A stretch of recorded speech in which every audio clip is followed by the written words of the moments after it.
Remember, I'm with you. I'm inside you, outside you. The entire concept of seva in the Sai organization is not on the basis that I am doing something for somebody else. The whole foundation is that I am doing this for myself because I am seeing the same God in the other person as is in me. And therefore, that is the experience, the only experience and the only evaluation of seva in the Satya Sai organization. There is no other evaluation in terms of targets or quantums at all in the Sai organization.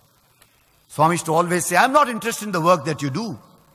I'm only interested in knowing what that work does to you in terms of transformation. That is the market of evaluation that I see.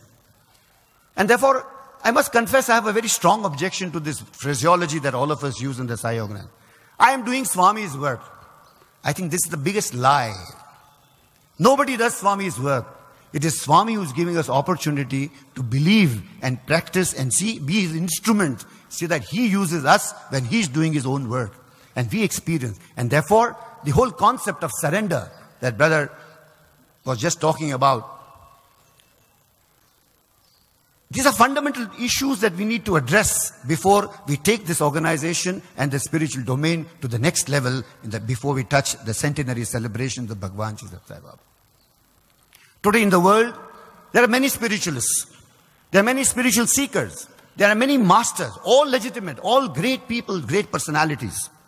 But none can touch even an iota of the magnitude of Bhagwan Sri Sathya Sai Baba, who comes on the face of this earth to give us the most simplest solutions.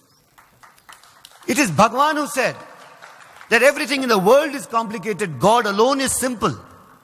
And therefore all of us must ensure and endure to see that we keep the simplicity of the message of Bhagwan Sri Sathya Sai Baba in our minds. Let's not complicate the story.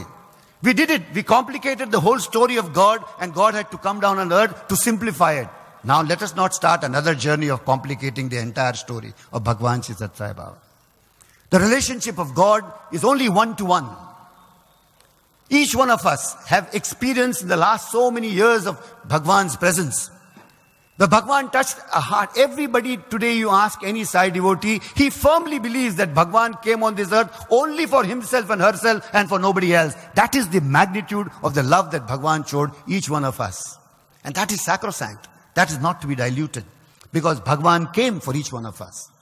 Because Bhagwan wanted to cure each one of us like a lamp. He wanted to light each lamp so that one lamp can light the other lamp and the whole darkness can vanish. That is the path that all of us want to follow. And that is important. The 2 days deliberation which are happening right now, we've requested Bhagwan and we pray to him that the Sai Kulwant Hall becomes like a tutorial where he speaks and we follow. We go back and revise all the lessons that Bhagwan has taught us in terms of the simple practices. Many people asked me, you can't call this a spiritual conference when you're talking such basic stuff as jap and dhyan.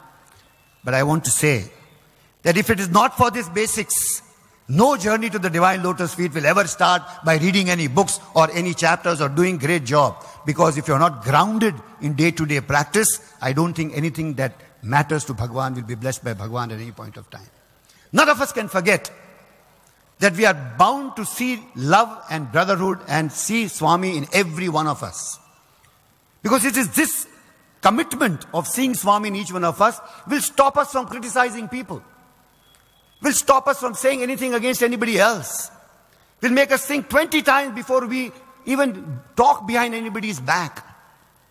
We are all guilty till today also by chuckling behind people's back, by talking behind people's back, by talking in jest about somebody else, by trying to criticize somebody else. We are still guilty of all this. And that needs to be corrected as far as Bhagwan's mandate is concerned. Sincere respect for each human being. Sincere love for each human being. Sincere commitment to the fact that Swami is in each one of us. And therefore, the very word Sai Ram we utter, it has to be great, pregnant with great divine unconditional love for people. No more anybody can say Sai Ram in different facets and different emotions. There is only one emotion to Sai Ram, and that is actually wishing Bhagwan Sri Sathya Sai Baba in every individual. And that is the sanctity of the word Sai Ram that we need to work as far as is concerned. These are essentials to the growth of spirituality as far as the Sai organization is concerned. These are essentials to the growth of spirituality as far as the Sai organization is concerned. The 2 days simple things that we want to revise again are the foundation of the Sai organization. In fact, these are the techniques which we teach our children in Bal Vikas. 9 years, when children practice this over 9 years, they transform into great human beings. And that's what the story of Satya Sai Bal Vikas has been. And the Satya Sai organization is nothing but an extension of Bal Vikas at a larger level. Therefore, if children can practice and succeed, why not elders is the question. Why would the elders think this is Bal Vikas, this is different? No. Bow down to Bal Vikas. Participate in Bal Vikas. Be a part of Bal Vikas, because that's where salvation lies, and that's where the seed of compassion has been sown by Bhagwan Shri Sathya Sai Baba. Today when I see all over the world, there are so many students of the Shri Sathya Sai Bal Vikas who have gone into the universities, who have gone into things. They stand out different. And that is the miracle of Bhagwan Shri Sathya Sai Baba, of creating individuals who stand out in society, robust in their character in all kinds. And that's where our focus should be in the next 2 days of practicing what we have to say. Brothers and sisters, I say this because we are all a part of a journey where faults are tremendous. We forget that every breath is to be remembered with Bhagwan.